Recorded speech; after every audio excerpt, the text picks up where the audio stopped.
এই যে মাইমুনা পিঠা বানাইছে, পিঠা ভাজতেছে, ভাজা অর্ধেক প্রায় শেষ, এই যে ভাজা চলতেছে। আবার এই দিক দিয়ে আবার এই যে পাস্তা রান্না করছে, কতগুলো পাস্তা রান্না করছে, কী কষ্টটা করছে আজকে, একা একা এই পিঠাগুলো বানাইছে সব, তারপরে ভাজছে। আবার এই যে পাস্তা বানাইছে দোকানে সবার জন্য, আর নিয়ে যেমন সবাই খাইব। তুমি তাই খেতে আলাদা করে, পিঠা তো মজা হয়েছে অনেক, সত্যিই মজা হয়েছে।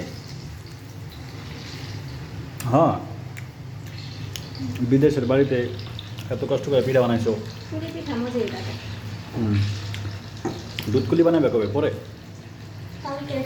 কি কষ্টগুলো করছো, হ্যাঁ আজকে, হয় অনেক কষ্ট করছো, আজকে থাক, পরবর্তীতে বানাই আবার, একদিন এত কিছু দরকার নেই।